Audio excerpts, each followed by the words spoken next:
Bonjour à tous, je suis Chani de l'association Kalawet. Je me bats ici depuis 26 ans à Bornéo pour sauver la biodiversité et créer des réserves face à l'industrie de l'huile de palme. Aujourd'hui, je vais vous parler du film La Promesse verte d'Édouard Bergeon qui sort cette semaine en France. Alors c'est un thriller sur fond de déforestation causée par l'huile de palme ici à Bornéo. Alors, film réellement engagé ou pas du tout, j'ai mon avis sur la question parce que j'ai une petite histoire avec Édouard Bergeon et la production de ce film. La Promesse verte, c'est quoi? C'est deux histoires vraies qui se mélangent. La première, la mienne, c'est pas moi qui le dis, c'est Édouard, le réalisateur lui-même, un jeune Français qui part de France pour aller sauver la biodiversité en Indonésie. Et la seconde, c'est celle de Michael Blanc, ou plutôt celle de sa maman, qui s'est battue pendant des années pour faire libérer son fils incarcéré en Indonésie pour possession de stupéfiants. Donc c'est ces deux histoires qui se mélangent et qui font le film. Donc il y a exactement 2 ans, en mars 2022, Édouard me contacte me disant qu'il est sur un nouveau projet, un nouveau film qui s'est inspiré de mon histoire suite à un documentaire, je crois que c'était Envoyé spécial, La Promesse verte. Donc un Français qui quitte la France très jeune pour aller sauver la biodiversité en Indonésie. Donc il m'explique vraiment qu'il s'est inspiré de mon histoire et qu'il veut me rencontrer.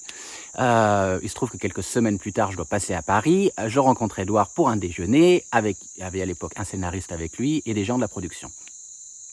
Très vite, ils me font parler, ce qui est normal. Et comme c'est quelque chose qui me tient à cœur, c'est quand même ma vie ici. Moi, je commence à déballer ma vie ici depuis 25 ans, les difficultés, la réalité du terrain avec les peuples Dayak ici, la forêt, les orang-outans, la création de réserves, la déforestation, ma vie dans la forêt, puisque je vis ici en forêt. Et je vois Édouard qui s'adresse à son scénariste et qui dit « Regarde, c'est Martin, c'est Martin ». Martin étant le personnage du film. Et je continue, on me pose des questions sur ma vie privée. Je suis marié à une Dayak et ils sont là à m'écouter. Et puis je me rappelle encore voir Édouard parler à son scénariste. Ah, ça serait bien que Martin il ait une histoire d'amour avec une Dayak, tout ça. Donc moi je suis en train de tout déballer et j'ai en face de moi en fait des gens qui prennent des notes. Vous voyez un peu l'atmosphère du déjeuner. Vient ensuite l'idée, ou plutôt le projet, qu'Édouard vienne à Bornéo, me suivre pendant une semaine, 10 jours, dans ma vie de tous les jours, chez moi, me suivre lors de mon combat pour sauver la forêt, dans nos réserves, avec les Dayaks, enfin me suivre physiquement tous les jours ici pour s'inspirer de mon quotidien. Alors moi, je suis pas contre l'idée, c'est pour la bonne cause, donc pourquoi pas? Et puis, quand la production commence par à m'envoyer ensuite la liste de ce que je dois préparer pour Édouard, ce qu'on doit faire, ce qu'il doit voir pour s'inspirer des décors, parce qu'évidemment, ils vont pas venir tourner en Indonésie, ils vont aller tourner en Thaïlande, donc il faut qu'ils s'inspirent des décors, qu'ils me suivent, tout ça, pour recréer en gros mon monde ailleurs. Donc moi, je suis pas fixeur. Je veux bien aider, mais il y a quand même des limites. Parce que vous imaginez bien qu'ici, moi, avec mon association, on a d'autres choses à faire pour sauver la forêt que de jouer les guides touristiques, en gros, ou les fixeurs.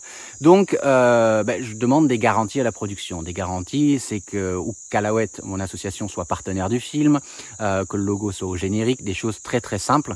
Parce qu'encore une fois, j'ai l'expérience du monde des productions et je sais que dans ce monde-là, des productions audiovisuelles ou cinématographiques, on a quand même tendance à presser les gens comme des oranges, à s'inspirer, à prendre tout ce qu'il faut prendre et puis ensuite à oublier les gens. Ça arrive quand même un peu trop souvent.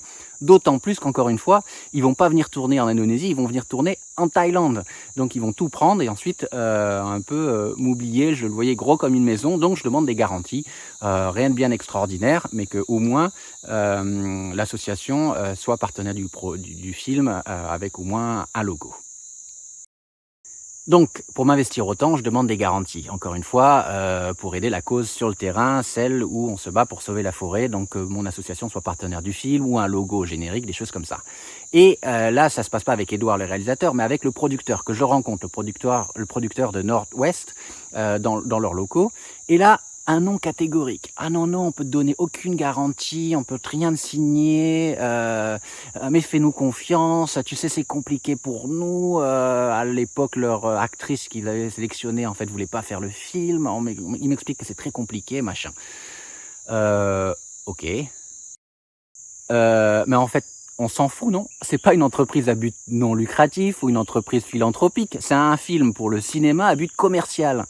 Et moi, on m'explique qu'on s'est inspiré de ma vie, qu'on veut me suivre physiquement chez moi, sur le terrain, avec ma famille, mes amis, dans mon travail, dans mon combat pour la forêt, enfin dans ma vie, quoi, physiquement, on veut me suivre physiquement. Et en retour, rien, que dalle, nada. Rien pour soutenir réellement la cause, ce qui fait l'essence, moi, de ma vie ici, c'est-à-dire sauver la forêt face à l'industrie de l'huile de palme. Rien du tout. Ben non, en fait. Évidemment que je refuse. Alors évidemment qu'on peut se féliciter qu'un film parle de l'huile de palme, même si très sincèrement, il a 10-15 ans de retard quand même, hein, pour dénoncer l'huile de palme comme ça. Mais bon, on s'en fiche, c'est une fiction, donc c'est pas le propos. Donc si ces productions peuvent s'inspirer de la vie des gens comme ça, sans scrupules, moi je peux aussi parler et m'exprimer sur le fait que ce film est réellement engagé ou pas. Et si on parle d'engagement, même si ce film doit être très divertissant, hein, j'en doute pas, mais si on parle d'engagement, on est quand même plus du niveau de Duc Obus que de Demain de Cyril Dion et de Mélanie Laurent, ça je n'en doute pas.